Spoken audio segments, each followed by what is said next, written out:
Welcome to the source. The source. Source. Hey, get the source. Yo, happy Friday. It's time for the weekend. We got a lot of football coming up, some playoff baseball.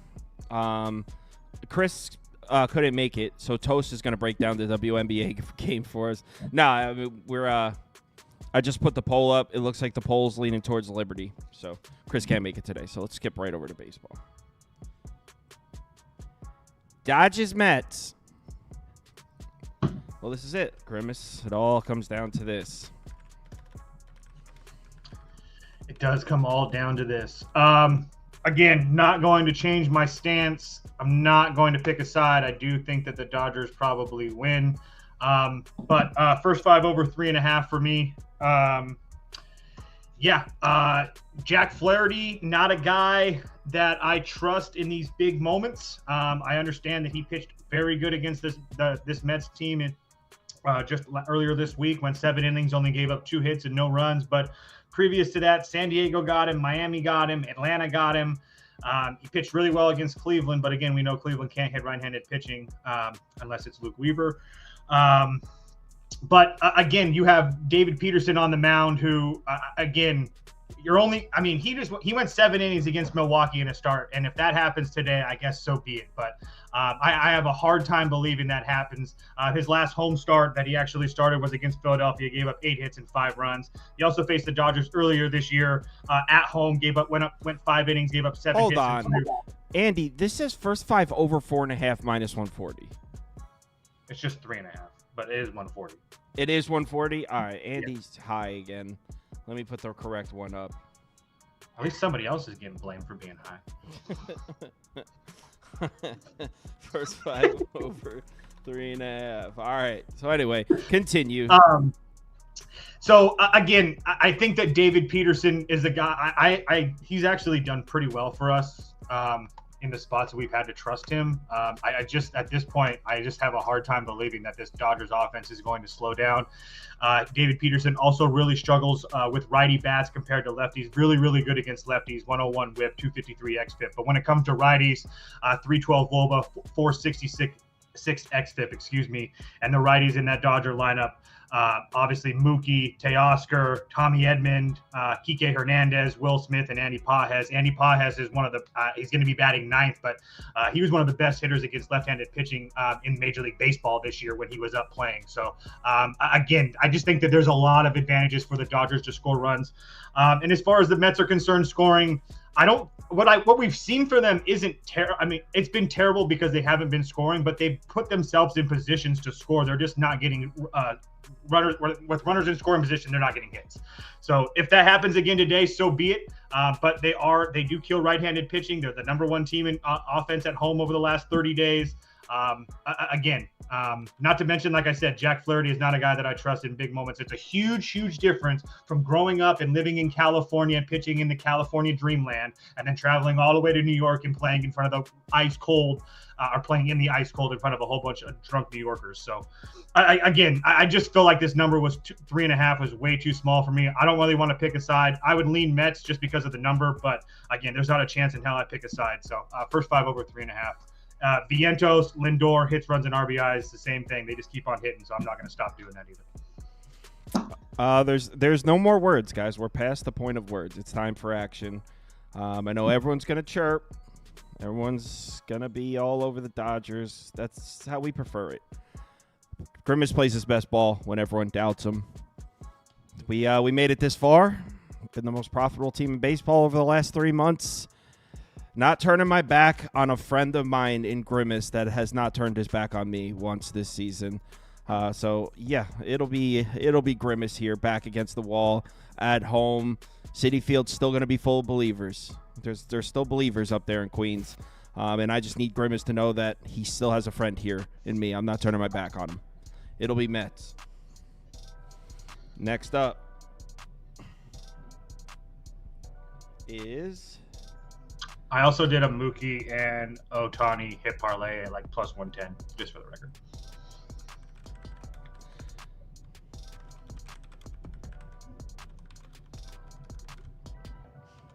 All right. Yankees at Cleveland. Someone said, who's Grimace? Yankees at Cleveland. Heel versus Gavin Williams. And I believe your exact quotes were on the late night show last night. By the way, who the hell's props are all these? I have all these freaking props in here. Who are those yours? Yeah. Were you going to say them? I literally just did. While you were I was listening. No, you were typing. We all heard it. All right, go on. Thank you, Andy. Good job, Andy. What was my exact words now? Now you got me thinking what I was. You said Gavin Williams is trash or something. You were like shitting on the guy last night. Absolutely terrible. Yeah, absolutely terrible. Has a really, really bad issue with control. That's first and foremost. Not to mention the fact that he really struggles with righty bats, and those are where the power comes from the Yankees. Versus righties, 347 WOBA, 426 xFIP compared to lefties only hitting 286 off him with a 4.0 xFIP. But the whip is way down versus lefties. Well, who are the righties in the Yankees lineup? Torres, Judge, Stanton, Volpe. All the guys that are major hitters in this guy. I mean, everybody else for the Yankees, I mean, they can't hit with runners in scoring position at all, but they hit the long ball. I think the Yankees are something like 5 for 26 or something with runners in scoring position in this playoff. So it's been really bad, but they get the long ball. And I think that if Gavin Williams continues to have control issues like he has been all season coming off of that injury, the Yankees are one team that's going to make them pay. We saw last night that even with cold weather, that ball was flying in Cleveland.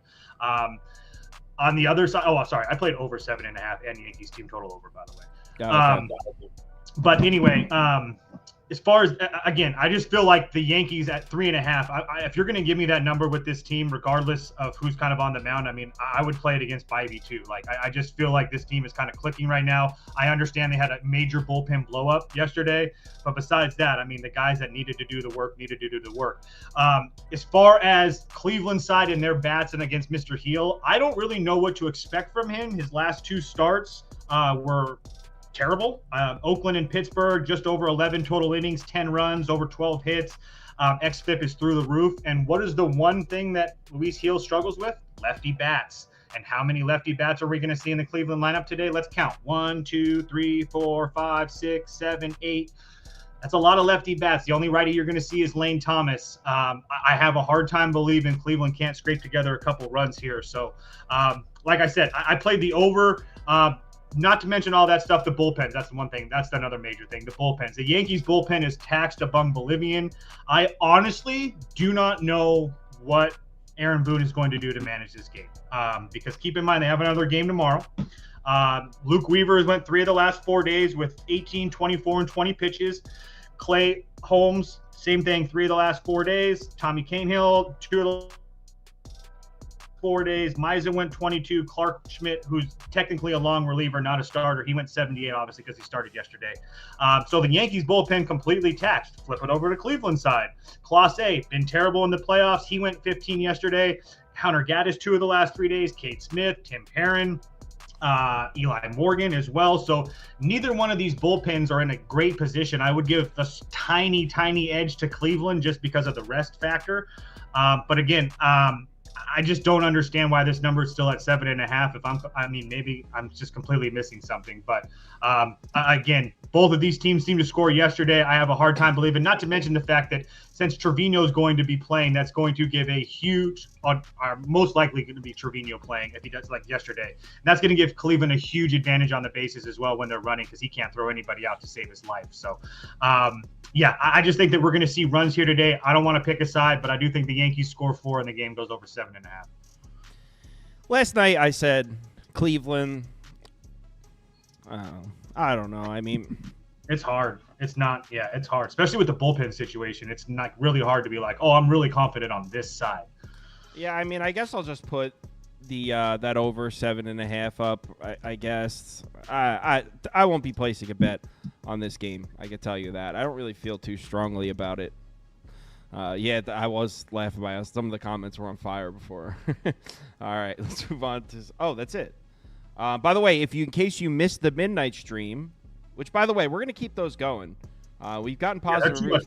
Yeah, people really like them because at the 4:00 stream, we're like, it's like, oh man, I got to be prepared. We got to get through this. On the midnight stream, it's a little less like we can fuck around a little bit.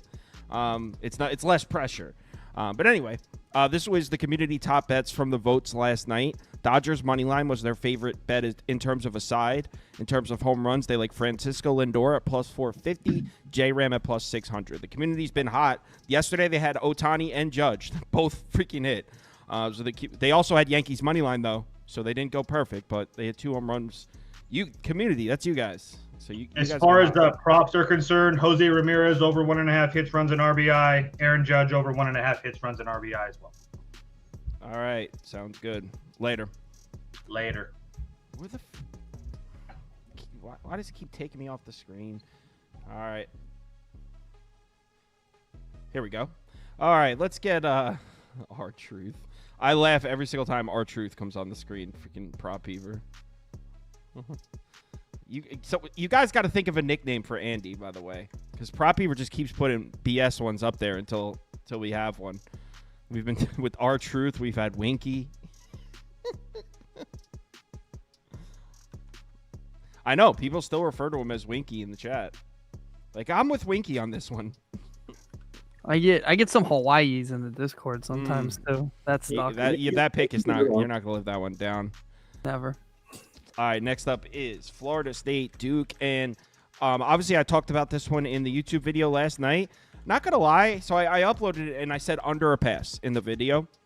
After I uploaded the video, I was in the Discord talking to some people, and I honestly think that we probably should have pulled the trigger on that Florida State plus 3.5.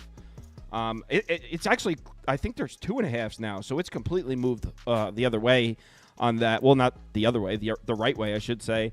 I'm going to put up under. I'm going to stick with what I said at YouTube. I have 2 bets. Oh, no, I'm sorry. Oh, my God. I ended up placing a bet in this one after the video. My bad. I took Duke team total under, and if you watch the video, you already know why. There is one way this Duke offense can beat you. It's if Malik Murphy has time. That's it. They don't have much of a run game at all, and he hasn't been good at all under pressure. Florida State, the only aspect of the football team that I trust this year, the only aspect of the Florida State team that's lived up to anywhere close to expectations is the pass rush. So I like the Duke offense to have a lot of problems. That's why I actually put a few dollars on this too. Wow, spaced out. So yeah, it's in line with what I said last night on YouTube. I said under or pass. I ended up placing this late last night. So I'm on Duke team total under 22.5. Let me just make it look to make sure the line hasn't moved. Because I placed this last night at like 2 in the morning, so I just want to make sure. Florida State Duke.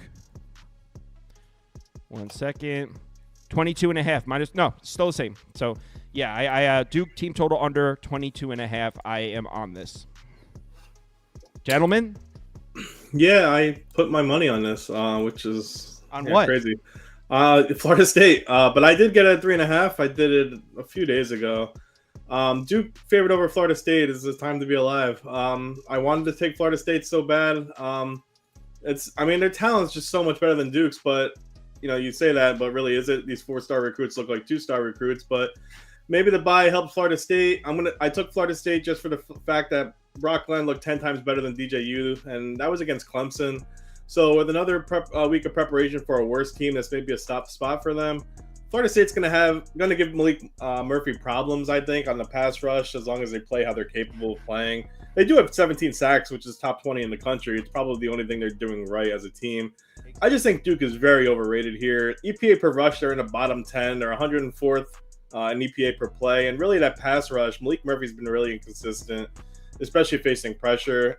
Not to mention Florida State is 22-0 against Duke all time. So that's got to count for something. I know drops have hurt this Florida State team all year, and the rushing game has pretty much been non-existent, but maybe this newest reshuffling of the offensive line will help them. I think it's their 7th time with the new offensive line. So, especially because Duke, as much of a decent pass rush they have, they can't defend the run at all. So they're allowing 150 yards per game.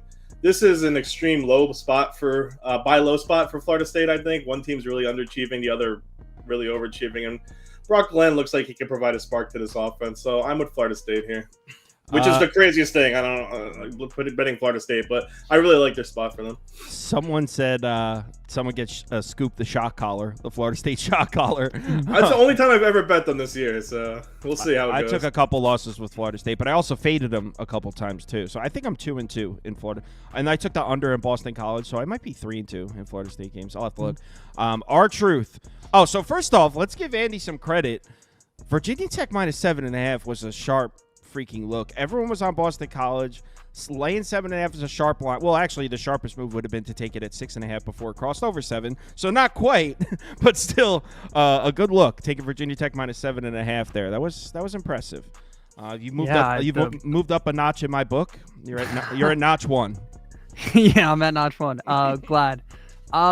Look, Duke is 0-20 all time against Florida State. But the thing that happens sometimes and this Florida State team is a joke. This is probably the worst Florida State team we've seen in a while.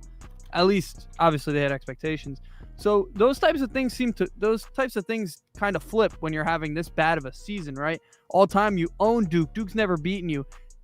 Kind of feels like, okay, everything else has gone wrong. Well, now we might lose to Duke, right?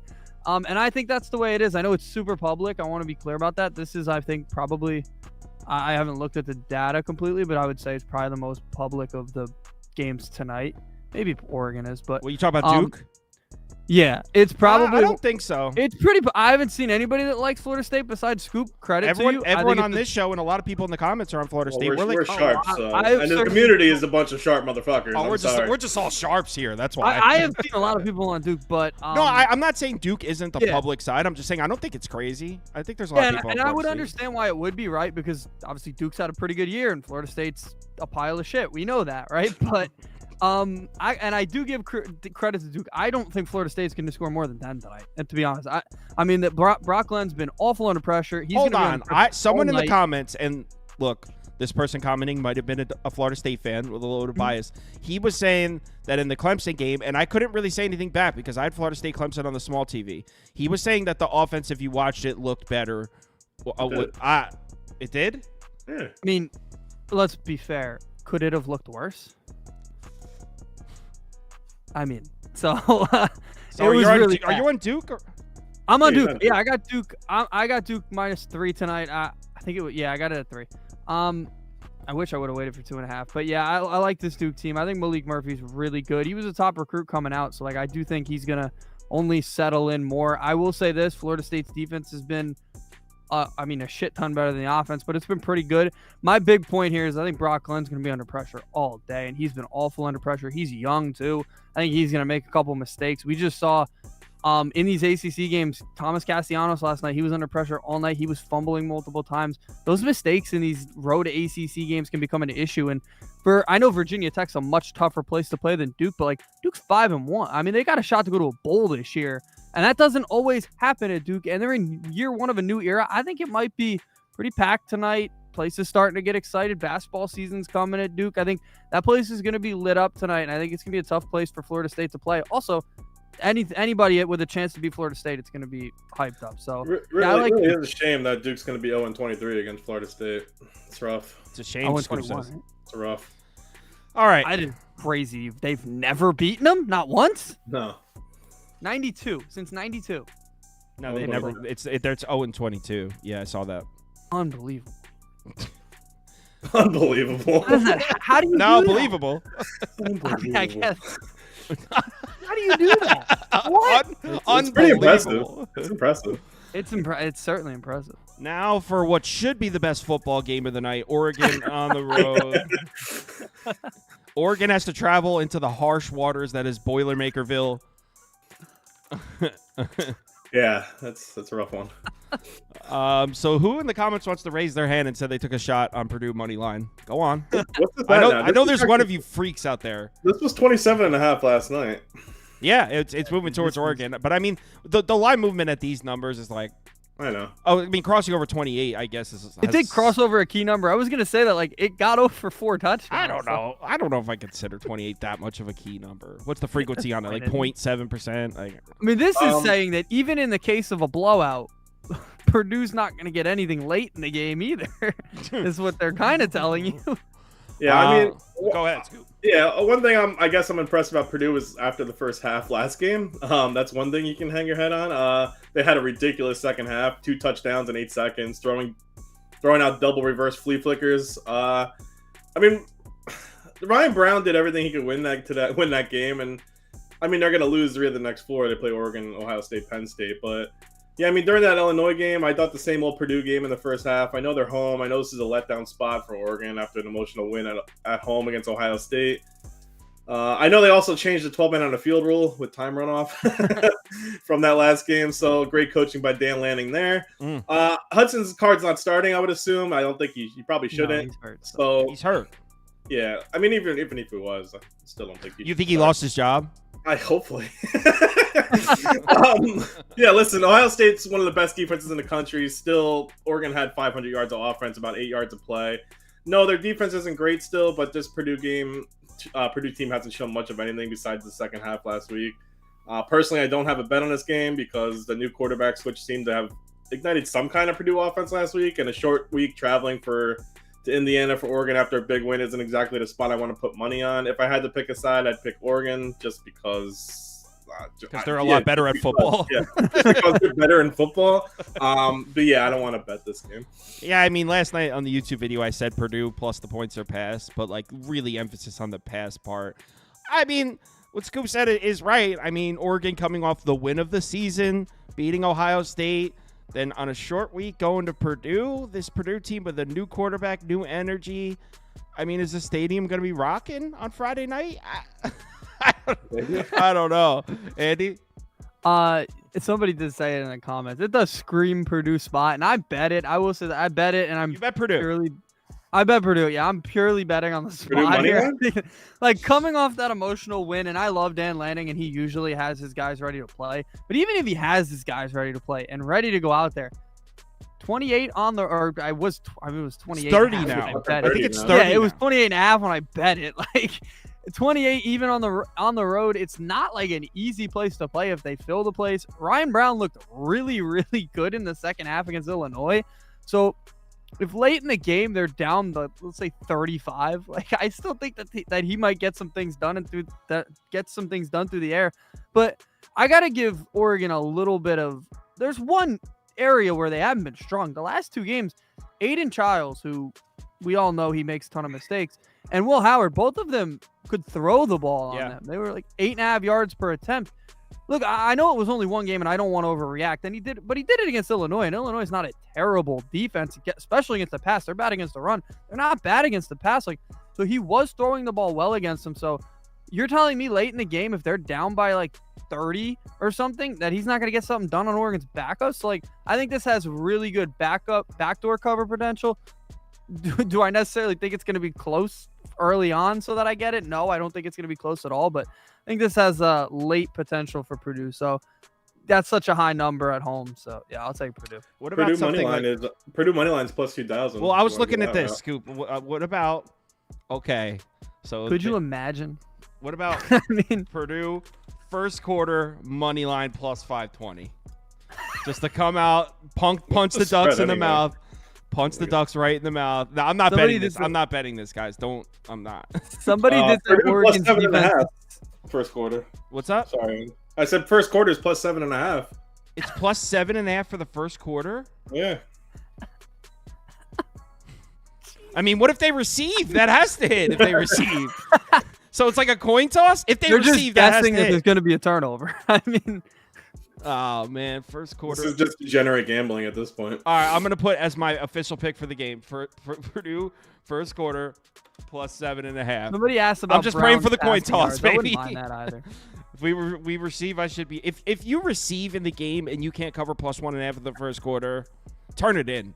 Like, turn it in. All right, let's move on to the next game. Someone said before, he's like, I don't like how Sauce is rocking the Saints hat, but stays betting against us. Did you watch the game last night, man? It's not personal. I don't think it's going to change. Holy shit. First half over is 13.5, whoever asked. The Saints got routed by 30 points at the hands of Bo Nix at home on Drew Brees Memorial Night. Not Memorial Night. He's not dead. He's almost. Wait, does Memorial mean dead? I He think can't. it's He can't throw. right? I He can't think with his arm. You know that, right? He can't like throw a football anymore. hold on. Memorial means like in memory of his playing Well, days. Is it doesn't that dead? usually mean Doesn't mean he's though? dead. Like think Memorial. Oh, maybe it does. Well, he's not dead. He was He's there. not dead. All right. Anyway, Oklahoma State, Jamal BYU. Breeze. He just killed him. Our truth. What do you think here? I would be with you on this one. You had it in the video. It's a Gundy spot, right? Gundy. It feels like something Gundy would pull off. I mean, if you're gonna take the 9.5 in these Big 12 games, these weekday Big 12 games, last year they were underdogs. Last week they were underdogs that took it. Granted, Cam Rising looked awful. Like in these weird ass midweek conference games, the underdogs do seem to be at least putting up a fight. So I would lean Oklahoma State. Look, they're putting in a backup quarterback we don't know much about. The backup isn't even Alan Bowman anymore. It's a kid named Flores who's a freshman. I talked to my friend who goes to Oklahoma State. He's supposed to be really exciting as well. Maybe they mix him in as well. I don't know. It's going to be a weird situation, but if they're going to get a cover, it would be on the backs of two young quarterbacks. Wouldn't surprise me. That's kind of what Gundy does. So he does it with some no-name talent sometimes. Not going to call for Ollie Gordon. I feel like every time we talk about an Oklahoma State game, I say, got to be the week for Ollie Gordon. That week's just never There coming. is no week. There is no week. That guy's not good at football this year.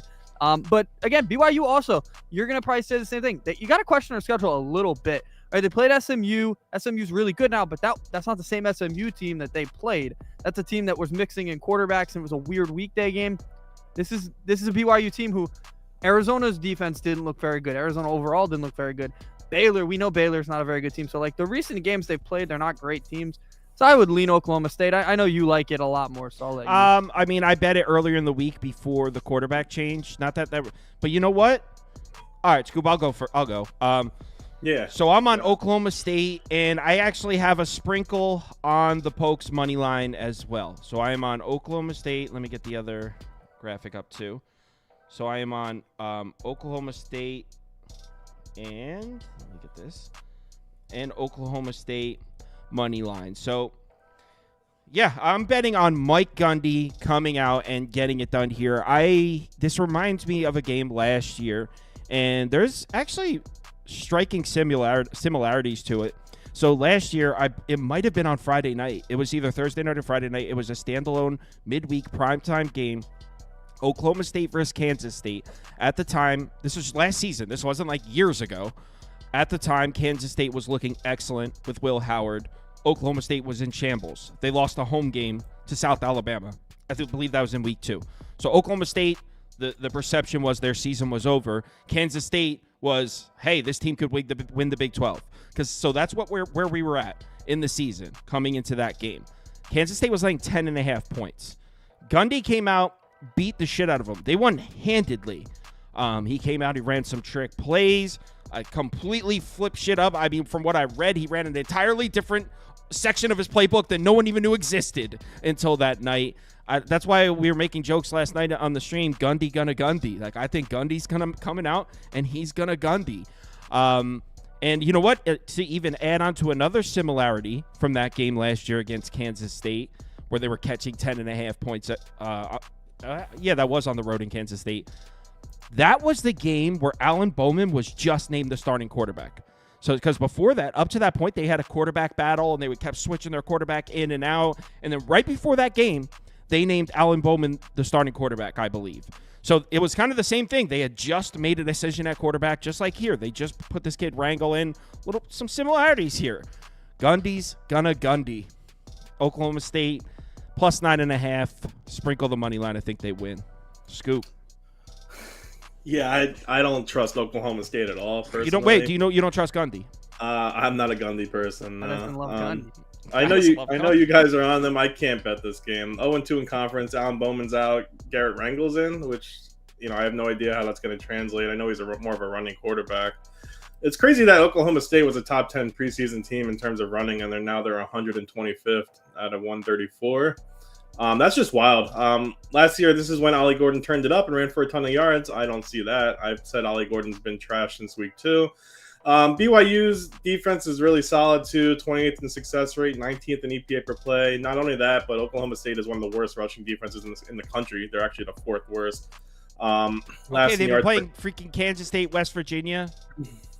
All right, go on. last in yards per carry. In the Big 12, 235 yards a game they're giving up. I know BYU isn't a huge running game. If you let me talk, that'd be great. But I would expect BYU to find some holes here. Mike Gundy has an eye injury too. He headbutted a cow in the bye week, so he has an eye injury, so that might step him off this game. Seriously, look it up though. I knew you would bring that up. He got headbutted by a cow. So I know it's a letdown spot, like we said before with Oregon for BYU. They're 6-0. They already hit their preseason totals. Oklahoma State is in a buy low spot, but they haven't hit 21 points in matchups against Utah, Kansas State, West Virginia. It's just hard to back them right now.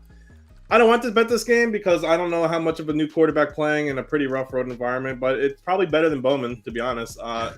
If I had to pick this game, I would pick BYU. If he had to pick this game, he would pick BYU. Well, you do have to pick it. That's kind of what we're doing here. Oh, this is no. All right, community. So someone said, "Why do you make picks on a video and not actually bet them?" In my Right. opinion, See, that's what I just said. Because I host a handicapping show where we go through and handicap the games. That's what we do here.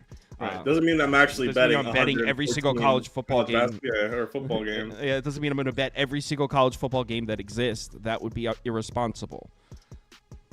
All right, next game.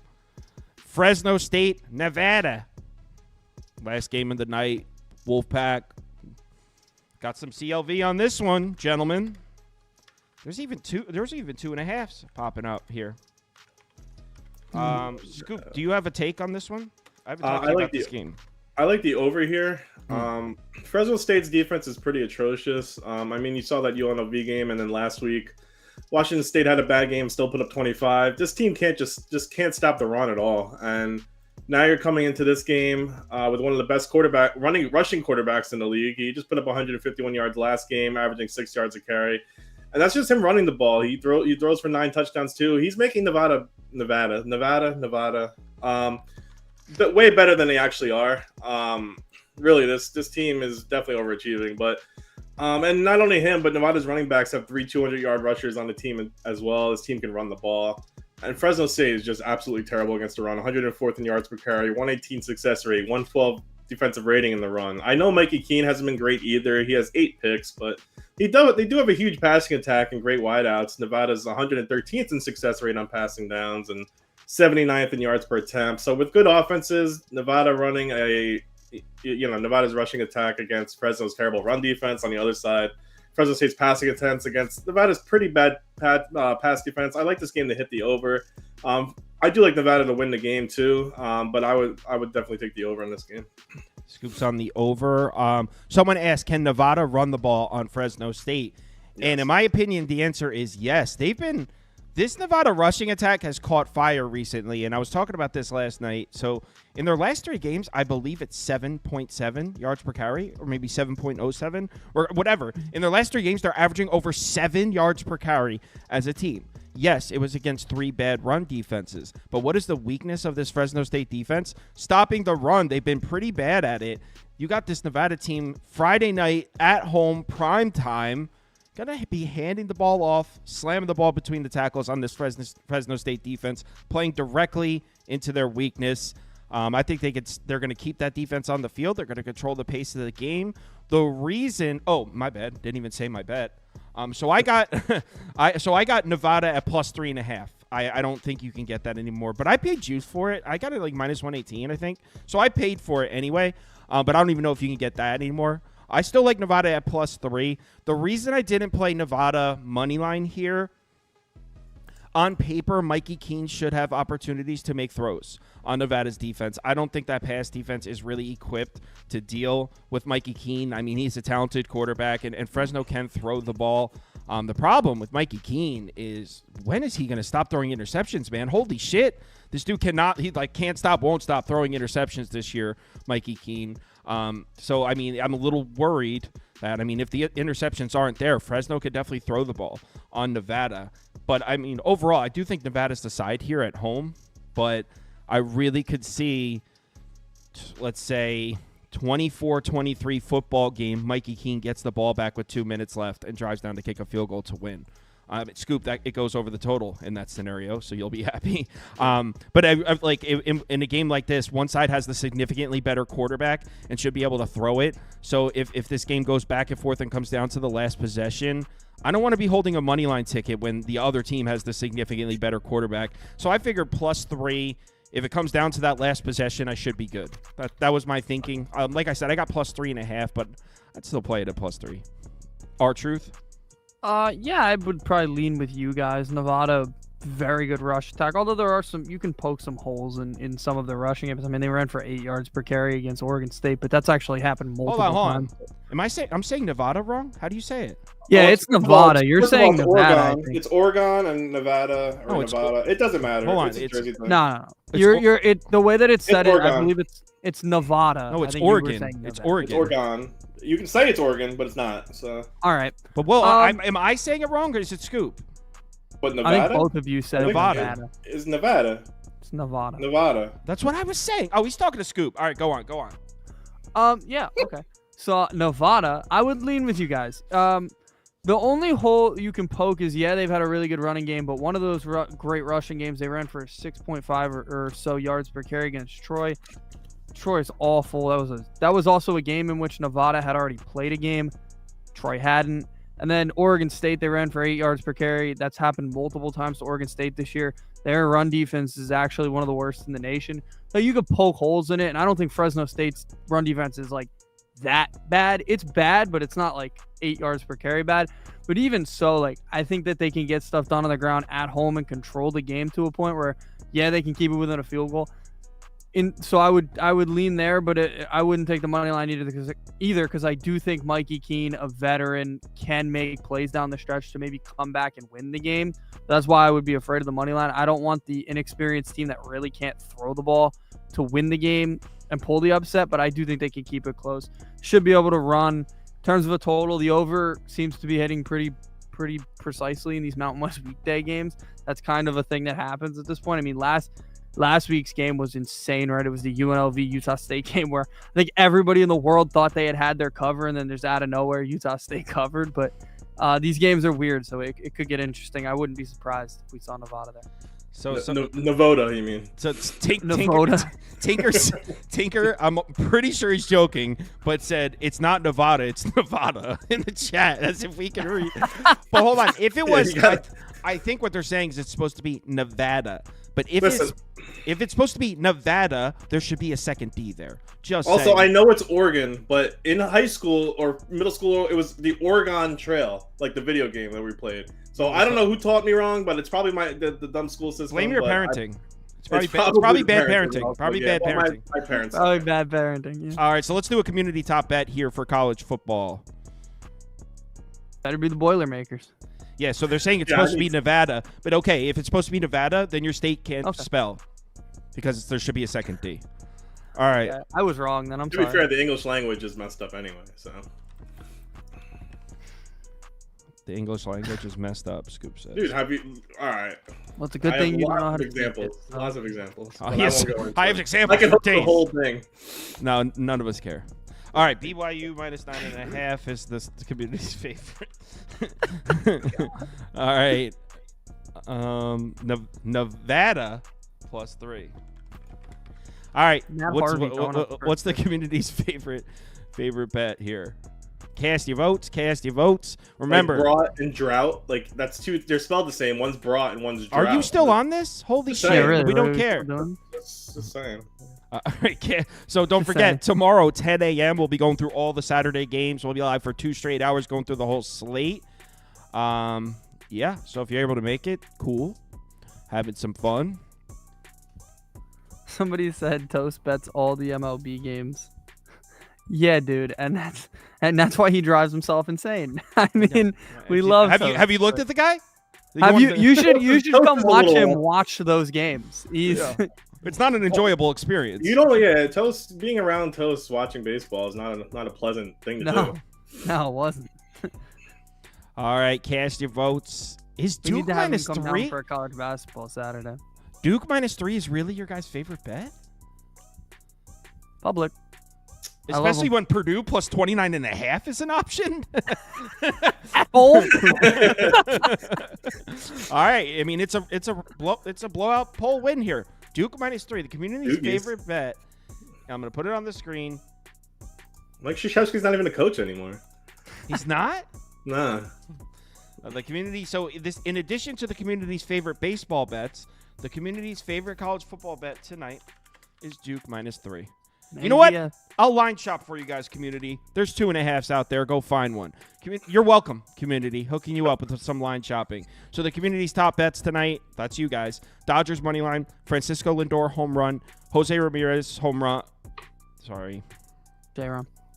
No, but I forgot to put home run. Jose Ramirez home run and Just Duke Jose Ramirez to show up. home run. It's plus 600. Duke -2.5. Thanks, everyone, for watching. See you at 10 a.m. I'm uploading a video that me and Andy made yesterday. We went through like a ton of games. There's like 21, 22 games handicapped in there. So if you want to check it out, it should be done rendering. It's rendering on the computer next to me. It should be done by now. So, yeah, see you all in the morning. Let's have a good one. If you need me, hit me up in the Discord. I'll be working all night. Later. Also, I won't be on the show tomorrow, but I will have the bets on the site. So, So, yeah, Scoop's bets will be posted on the site, but he can't make the show because things are more important in his life than this.